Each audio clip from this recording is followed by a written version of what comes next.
નમસ્કાર દર્શક મિત્રો, ફરી એકવાર આપનું સ્વાગત છે કાર્યક્રમ લોકમંચમાં। દર્શક મિત્રો, જ્યારે પણ રાજનીતિની વાત થતી હોય ત્યારે એક વસ્તુ ચોક્કસથી મગજમાં આવે કે પહેલાના જમાનામાં જ્યારે રજવાડા હતા ત્યારે એક વસ્તુ હતી કે જ્યારે રાજા હોય એનો દીકરો જ રાજા બને, એટલે કે વારસો સોંપવામાં આવતો હતો। પણ ભારતીય રાજકારણમાં એવી ચર્ચાઓ ઉઠી છે કે ભાઈ ભારતીય રાજકારણમાં પણ ખાસ કરીને દિલ્હીની ગાદીની વાત કરવામાં આવે તો દિલ્હીની ગાદી પણ વારસાગત આપવામાં આવે છે ને નહેરુ ગાંધી પરિવારને ખાસ કરીને ટાર્ગેટ બનાવવામાં આવે છે કે રાજકારણમાં પરિવારવાદ ઘુસેડવામાં આવ્યો છે। આવી વાતો થતી હોય છે, પણ આ વાત કેટલા અંશે યોગ્ય છે, શું તથ્ય છે, આ ચર્ચા કરવી છે આજે લોકમંચ કાર્યક્રમમાં। ને ચર્ચા કરવા માટે લોકમંચ કાર્યક્રમમાં ગુજરાત ન્યૂઝના સ્ટુડિયોમાં આજે ઉપસ્થિત છે જયરાજસિંહ પરમાર। જયરાજજી, આપનું સ્વાગત છે। જયરાજસિંહનો જો આપને હું પરિચય કરાવું તો તેઓ પ્રવક્તા છે પ્રદેશ કોંગ્રેસ ગુજરાતના, અને સાથે જ બીજા મહેમાન છે જગદીશભાઈ ભાવસાર। જગદીશભાઈ, આપનું સ્વાગત છે। જગદીશભાઈ પ્રવક્તા છે પ્રદેશ ગુજરાતના। જયરાજસિંહજી, સૌથી પહેલા જ આપને પૂછીશ સીધો જ સવાલ કે આક્ષેપો થાય છે કે વારસો આપે છે, નહેરુ ગાંધી પરિવારે દેશ ઉપર સામ્રાજ્ય જમાવ્યું છે, આપ શું માનો છો? પ્રાચીન ઇતિહાસ છે કે હમણાં તમે જ ઉલ્લેખ કર્યો કે રાજાનો દીકરો રાજા થતો, એટલે રાણીના પેટે જે અવતાર લે એ રાજા થતો। ટૂંકમાં કહીએ તો રાજાનો દીકરો રાજા થાય એટલે રાજાઓ એમની માતાના પેટમાંથી જન્મતા હતા। પેટમાંથી જન્મવાને બદલે હવે પેટીઓથી જન્મે છે। એ લોકશાહીની ચોપડીઓમાં વ્યાખ્યા જોવા મળે કે લોકોનું લોકો માટે, લોકો વડે ચાલતું રાજ, આવું ભણવામાં આવતું। પણ વાસ્તવિક રીતે લોકશાહી જે આવી એમાં માથા કાપીને રાજ લેવાતા હતા। અસંખ્ય લોહીની નદીઓ વહેતી અને ધરતી લોહિયાળ થતી, ત્યારે એક રાજાને મારીને બીજા રાજા એનું રાજ્ય પડાવી લેતા। આજે એ સ્થિતિમાં રક્તનું એક ટીપું પણ ધરતી પર ન પડે અને આખી સત્તા બદલાઈ જાય, એ લોકશાહી। તમે પરિવારવાદની વાત કરી તો મારો પ્રથમ પહેલો સવાલ એ છે કે પરિવારવાદ આવે ક્યારે? જ્યારે પરિવાર હોય ત્યારે। પ્રથમ પરિવારવાદ ઉભો કરવા માટે પરિવાર તો હોવો જોઈએ ને। અને બીજું, આ દેશની જનતાને લોકશાહીમાં, આખી જે ડેમોક્રેટિક સિસ્ટમ છે, લોકશાહીમાં પરિવારવાદ કે લોકો મૂર્ખા હોતા નથી, એની માટે અસંખ્ય લોકો એની ઉપર લોકોનો દિશા નિર્દેશ હોય છે, લોકોની નજર હોય છે, એટલે ખૂબ ભોગ આપવો પડે છે।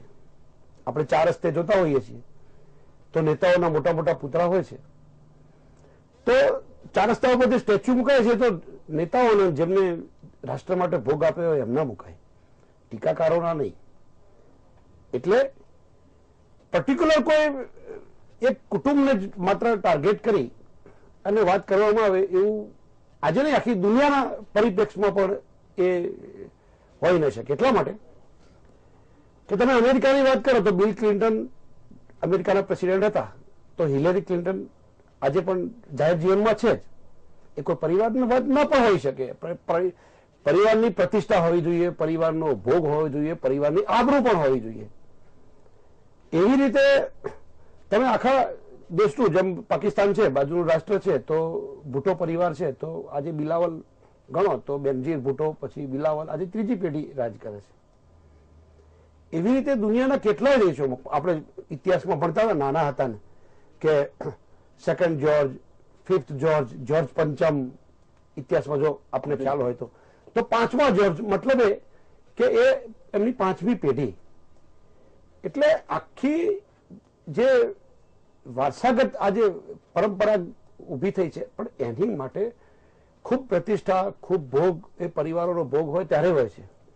આમાં કોઈ વ્યક્તિગત એક પાર્ટી ન હોઈ શકે, એટલા માટે કે મોટાભાગની ભારતની જો વાત કરીએ તો મેં તો આખા આંતરરાષ્ટ્રીય લેવલની વાત કરી, ઇન્ટરનેશનલ લેવલની, કે દુનિયાના બધા જ દેશોમાં દાખલા જેટલા લઈએ એટલા ઓછા પડે એવી સ્થિતિ છે।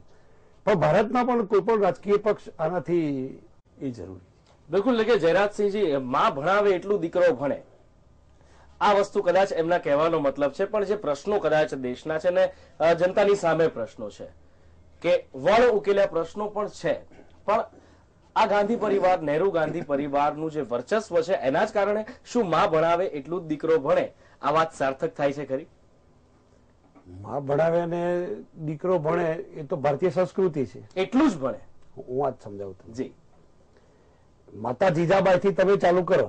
તમારા પ્રશ્નનો જ જવાબ આપું છું કે અસંખ્ય દાખલા છે આ દેશમાં અને ભારતીય સંસ્કૃતિમાં, ભારતના ઇતિહાસમાં, કે શિવાજી ઉદરમાં હતા ત્યારે જીજાબાઈનું હાલરડું કે આજે તારે ઊંઘવું હોય તો ઊંઘી લેજે બેટા, કાલે તને સમય નહીં મળે, દુશ્મનોના ધાડા ધસી આવશે, ખાવાનો સમય નહીં મળે, તને નીંદરનો સમય નહીં મળે. આ બધી ભારતીય બહુ મોટી સંસ્કૃતિ છે.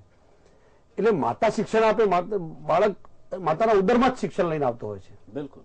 અને માતા શિક્ષણ પોતાના બાળકને આપે ખોટું પણ શું હોઈ શકે? આપણે સંસ્કૃતિની વાત કરીએ તો માતા શિક્ષણ આપે જ. બીજી વાત કે જે નહેરુ પરિવારની તમે વાત કરી તો આપણે ખ્યાલ હશે કે આઝાદીનું આંદોલન ચાલતું હતું એ વખતે મહાત્મા ગાંધીજી સમગ્ર દેશના લોકો, એ વખતે તો આટલા બધા મીડિયાના સાધનો પણ નહીં,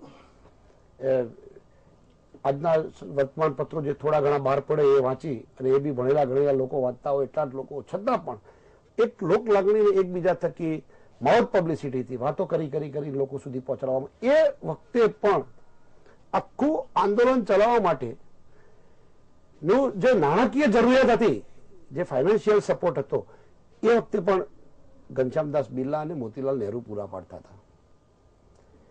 જે જમાનામાં એક કાળિયો પૈસો કહેવાતો, હોલ વાળો પૈસો હતો, એ પૈસાની પણ જયારે કિંમત હતી ત્યારે લાખો અને કરોડો રૂપિયા આઝાદીનું આંદોલન ચલાવવા માટે મોતીલાલ નહેરુ પરિવારે આપ્યા છે. જે ધનાઢ્ય પરિવારનો મિલ માલિકનો દીકરો, અને એ પણ એકના એક દીકરો, એવું કહેવાય છે કે એમના કપડા પહેરી જ જતા હતા ધોવા માટે. એ જે કોલેજમાં ભણતા હતા એ કોલેજના 4 દરવાજા હતા, એની પાછળ ગાડીઓનો રસાલો આવે, જવાહરલાલજી મિત્રો સાથે વાતો કરતા કરતા જે દરવાજેથી નીકળે એ કારમાં બેસીને બાકીની 3 કારો પાછી જાય. એટલે આવી ભવ્યથી ભવ્ય જાહો જલાલી વાળી વ્યક્તિ પણ ગાંધીજીના સંપર્કમાં આવ્યા પછી આઝાદીની લડાઈના રંગે રંગાયા 17 વર્ષ જેલમાં રહ્યા છે જવાહરલાલજી. ઇતિહાસ જોજો, 17 વર્ષ જેલવાસ ભોગવ્યો છે અબજોપતિ મિલ માલિકનો એકના એક દીકરો. એટલે લક્ઝરી ભોગવી નહોતી, જેટલો ભોગ દેશ માટે અપાયો હતો એ મોતીલાલ નહેરુ. પ્રશ્ન ત્યાં મુદ્દા પર આવું છું આપની વાત એટલા માટે કે તમે આ દેશના નાનામાં નાના ડાંગ હોય કે કેરાલાનું કોઈ ગામડું હોય કે ભવ્ય મોટા શહેરમાં જઈને પૂછો, આટલા નાના છોકરાને પૂછો કે રાહુલ ગાંધી કોણ છે, તો એ તમને કહેશે બિલકુલ કે સોનિયા ગાંધી અને રાજીવ ગાંધીનો દીકરો છે. બિલકુલ. રાજીવ ગાંધી કોણ હતા તો તમને કહેશે કે ઇન્દિરાજીનો દીકરો છે. ઇન્દિરાજી કોણ હતા તો આપને કહેશે કે એ જવાહરલાલ નહેરુનો દીકરો હતો. અને જવાહરલાલ નહેરુ કોણ હતા તો કહેશે મોતીલાલ નહેરુનો દીકરો હતો. 7 પેઢી આ દેશની ભારતની જનતા જાણે છે. બીજું કહું, તમે પૂછો આ દેશની 100 કરોડ 120 125 કરોડની જનતાને જઈને પૂછો કે વાજપેયીજીના પિતાશ્રીનું નામ બતાવો, અડવાણીજીના પિતાશ્રીનું નામ બતાવો, આવડે તો મને કહેજો. આ દેશની જનતા કોંગ્રેસની 7 પેઢીની યાદ રાખી છે.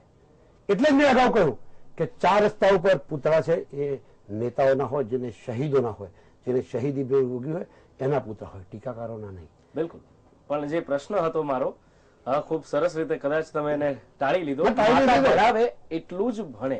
રાહુલ ગાંધી, બિલકુલ. પેલા પ્રશ્ન મારો સાંભળી લેશો કે માતા ભણાવે એટલું જ બાળક ભણે. જયારે તમે શિવાજીની વાત કરી, શિવાજીને જે ઉદરમાં જ આભમાં ઉગેલ ચાંદલો ખૂબ સરસ મેઘાણીજીએ લખ્યું છે, અને એનો ફાયદો મરાઠા સામ્રાજ્યને મળ્યો છે. પણ જયારે હવે 7 પેઢીની આપે વાત કરી ત્યારે 7મી પેઢીમાં એનાથી ભારતને શું ફાયદો? ભારતને ફાયદો થઈ ચુક્યો છે. 40 વર્ષથી તો ફાયદો છે, આગામી વર્ષો પણ થવાનો છે. તમે કહ્યું માતા ભણાવે, રાહુલ ગાંધી 10 વર્ષથી પાર્લામેન્ટના સભ્ય છે અને 3 લાખ કરતા વધુ મતોથી ચૂંટાઈને આવ્યા છે. આ એમની બીજી ટર્મ છે અને હવે ત્રીજી થશે. 3 ટર્મથી ઓલ ઇન્ડિયા કોંગ્રેસ કમિટીના એ સંગઠનમાં છે, 2 વખત જનરલ સેક્રેટરી અને હમણાં એ વાઇસ પ્રેસિડેન્ટ તરીકે નિમાયા છે. જો એમને ઈચ્છ્યું હોત તો આ દેશના પહેલા જ દિવસે વડાપ્રધાન થઈ શકતા હોત. જો સોનિયાજીએ પણ ઈચ્છ્યું હોત તો પહેલા જ દિવસે વડાપ્રધાન થઈ શકતા હોત.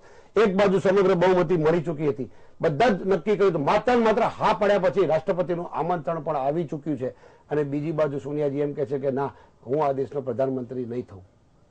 એક સંસદ સભ્યોએ પોતાના રાજીનામા નવા ચૂંટાયેલા રાત દિવસ મહેનત કર્યા પછી પાર્લામેન્ટમાં જવું એક સપનું હોય છે. દેશની મોટામાં મોટી પંચાયત હોય છે અને ત્યાં જવું એક સપનું હોય છે લોકો માટે. ત્યારે પણ સંસદ સભ્યો બધા રાજીનામા મૂકી દેતા અને આખો દેશ એનો સાક્ષી છે. એટલે એવા સંજોગોમાં પણ જો વડાપ્રધાન થવું હોત તો 10 વર્ષ પહેલા થઈ ચૂક્યા હોત. એ બાબતો મળતી નથી, એ દુઃખદાયક બાબત છે. બિલકુલ. અને જે પ્રમાણે આપણે કહ્યું કે સોનિયાજીએ અસ્વીકાર કર્યો હતો, રાહુલજીએ અસ્વીકાર કર્યો, પણ ક્યાંક ને ક્યાંક ચર્ચાઓ પણ એવી થતી હતી કે અસ્વીકાર કરવા પાછળના પણ કારણો જુદા હતા. તમે એક તરફી નેગેટિવ ચાલી રહ્યા છો. એમને વાત કરી, મારે પહેલા એનો જવાબ આપવો પડશે. એમણે જે વિકાસની વાત કરી, ખેડૂત હતો કોષ આપતો હતો. તમને ખબર છે કોષ એટલે શું? બિલકુલ, મને ખ્યાલ છે. કુવામાંથી આગે બળદ જોડી અને કોષ આપતા હતા. આજે સ્વિચ પાડો, પાણી નીકળે છે. મોટર 700 ફૂટ મહેસાણા જિલ્લામાં અને તો સમગ્ર રાજ્યમાં, સમગ્ર દેશમાં સબમર્સિબલ પરથી પાણી ખેંચાય છે. સ્વિચ પાડો, પાણીના ફુવારા ઉડે. એ કોંગ્રેસની જ દેન છે. આખા દેશમાં સમગ્ર ખેતીવાડીને સંચાલન કરતી એપીએમસી, જેને ગંજ બજાર કહીએ, માર્કેટ યાર્ડ કહીએ છીએ, એક પણ તાલુકો એવો નથી જે એપીએમસી ના હોય. કોંગ્રેસની દેન છે. એક પણ તાલુકો આખા દેશનો કે જ્યાં જીઆઈડીસી ના હોય. આજે બધી બંધ પડી છે, પણ કોંગ્રેસે જીઆઈડીસી આખા દેશનો એક પણ તાલુકો એવો નથી જ્યાં જીઆઈડીસી ના કરી હોય. એક પણ ખાતરનું કારખાનું એવું છે કે જે એનડીએના શાસનમાં કે ભારતીય જનતા પાર્ટીએ કર્યું હોય. પછી ઇફકો હોય, ક્રિપકો હોય, જીએનએફસી હોય, જીએસએફસી હોય કે હજીરા હોય, એક ખાતરનું કારખાનું બતાવો સાહેબ. દેશની અંદર 700 નદીઓ છે, 700 નદી ઉપર ડેમ બાંધ્યા છે. ગુજરાતમાં 153 નદી છે, 153 નદી પર ડેમ બાંધ્યા છે. 7 નદીઓ એવી છે કે જ્યાં 2 ડેમ બાંધ્યા છે. એક નદી તો બતાવો જેની પર તમારે ડેમ બાંધવાનો બાકી હોય. તમે વિકાસની વાત કરો છો, શ્વેત ક્રાંતિ, વ્હાઇટ રિવોલ્યુશન જેને કહેવાય. એક સેન્ટર એવું જ્યાં ગામડે ગામડે દૂધની ડેરીઓ છે. આજે આપણે જઈને ભાષણ કરીએ છીએ દિલ્હીમાં જઈને કે દિલ્હી વાળા અમારું દૂધ પીવો છે, તો ભાઈ તમને ભારતીય જનતા પાર્ટીને કે એનડીએ વાળા જોર નથી આવ્યું. કોંગ્રેસે એની સ્થાપના કરી છે. એટલા માટે કે જે નેતાઓએ કોંગ્રેસી કુરિયનથી ચાલુ કરીને પછી બનાસ ડેરી હોય, મહેસાણાની દૂધસાગર ડેરી હોય કે સાબર ડેરી હોય કે આણંદની અમૂલ ડેરી હોય, બધી ડેરી કોંગ્રેસ શાસનમાં થઈ છે.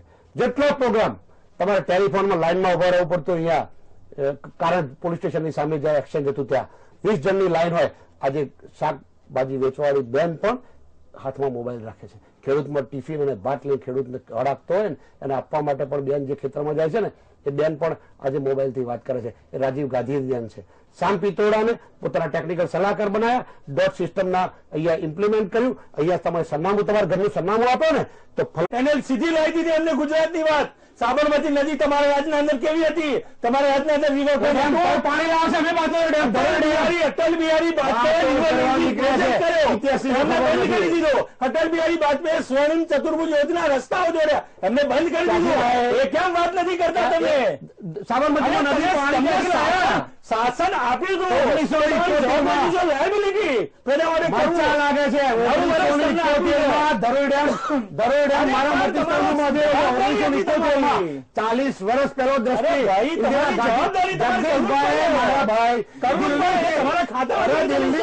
દિલ્હીથી દેખાય, દિલ્હીથી ધરોઈ દેખાયું હતું. 40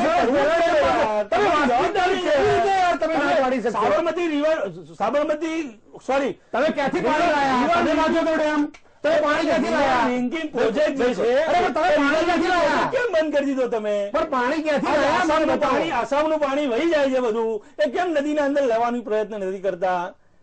એ જે બાબત જે દેશના અંદર જે સારી બાબત ચાલુ કરી હતી, એમાં તમે સારી બાબત શું કામ બંધ કરો તમે?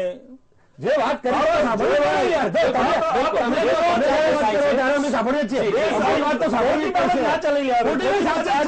પ્લેટફોર્મ પર સત્યની વાત થવી જોઈએ. એક વાત જગદીશભાઈ બતાવો, ભારતીય જનતા પાર્ટી કયો ડેમ બાંધ્યો મને બતાવો. બાંધવાની વાત જ નહીં. દેશ ભોગવી તમે કેમ વાત છો? ગુજરાત તમે ખાતાનું કારખાનું એક નાખ્યું હોય તો બતાવો. ગુજરાતના તમે ડેરી બનાવ્યો હોય તો બતાવો. પણ ત્રીજી તમે વાર ક્રિકેટનું સ્ટેડિયમ બનાવ્યું હોય તો બતાવો. નરેન્દ્રભાઈ મોદીની ત્રીજી વાર ચાલો જલ્દી બોલો, તમારી બોલો. બાબતના અંદર તમે અમે કેમ આ બોલીએ છીએ? ચાલો થયો છે તો અમારે સરકારનો મુદ્દો છે. મૂળ મુદ્દો જે સોનિયાજી છે અભેસ કહે એ છે. પરિવારવાદ અત્યારે પરિવારવાદ ચાલે છે. મુદ્દો હતો. અત્યારે પરિવારવાદ જ ચાલે છે. લેવી ઠીક નહીં. ગાંધી પરિવારને 7 જન્મ લેશે તો એ કોઈ પહોંચી શકવાનું નથી ને નથી. એ તો તમે તમે નક્કી કરી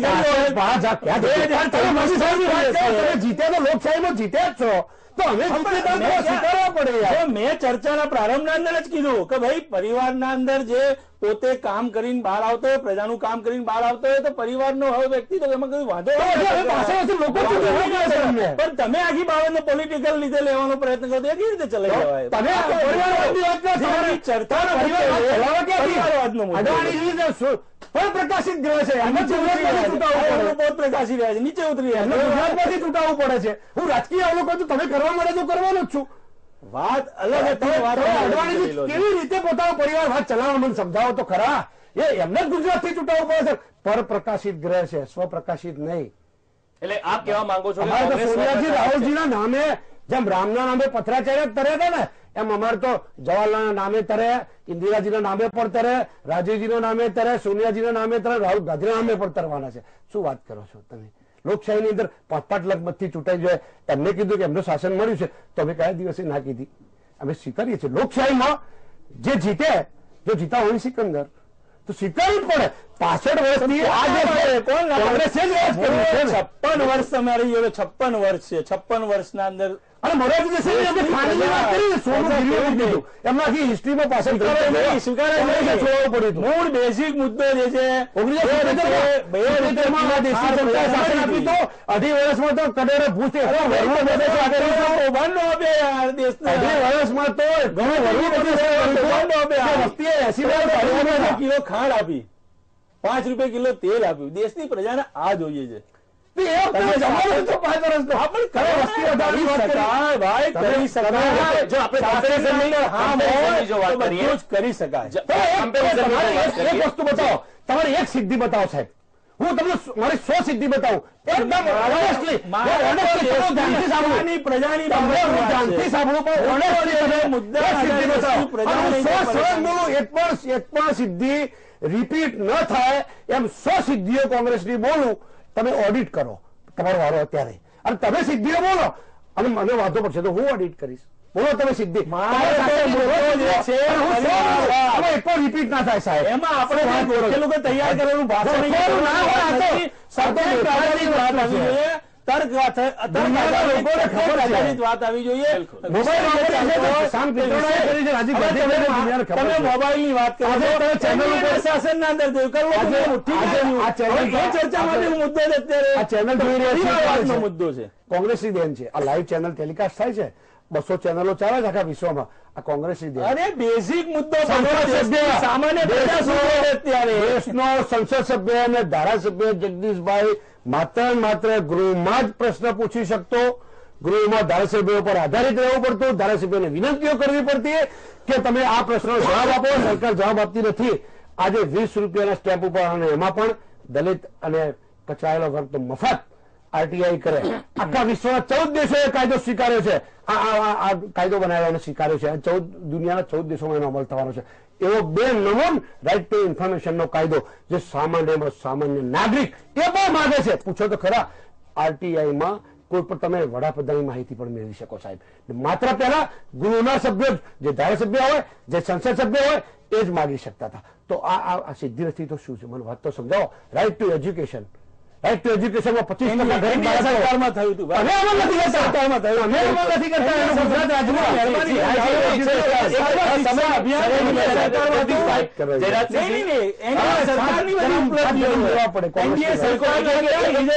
ઢગલો પડી તો બધું વાપરી નાખ્યું. કૌભાંડોથી દેશ ખતબદી રહ્યો છે. 14 બિલકુલ સમયની મર્યાદા છે. એક સીધો સવાલ કે જે પ્રમાણે આપ માનો છો કે કોંગ્રેસમાં પરિવારવાદ છે. કોંગ્રેસમાં પરિવારવાદ એટલા માટે છે કે એની પ્રતિષ્ઠા છે. પરિવારોની પ્રતિષ્ઠા છે. પ્રતિષ્ઠાના નામે લોકો આજે પણ સિલેક્ટ કરે છે. બીજાની વાત આવે ને તો તમને એક પછી એક સ્ટાર બતાવું. જ્યોતિરાદિત્ય સિંધિયા 5 લાખ મતે ચૂંટાયા છે. સચિન પાયલટ 3 લાખ મતે ચૂંટાયા છે. બિલકુલ, ખૂબ હું સમયની તમને મર્યાદા 100 દાખલા આપું, 100 દાખલા કે આજે પણ દેશની જનતા 2-3 લાખ વોટોથી આ દેશ એવું હોવું જોઈએ. અમારા માટે તો રાષ્ટ્રવાદ અને દેશહિત અમે પહેલું રાખીએ છીએ. એ જ મારે આટલું કહેવું. બિલકુલ. તો દર્શક મિત્રો, આ હતી આજની ચર્ચા લોકમંચ કાર્યક્રમમાં. જયરાજસિંહજી, જગદીશભાઈ, આપ બંનેનો ખૂબ ખૂબ આભાર અમારી સાથે જોડાવા બદલ. દર્શક મિત્રો, ફરી મળીશું એક બીજી ચર્ચા સાથે, નવા મહેમાન સાથે.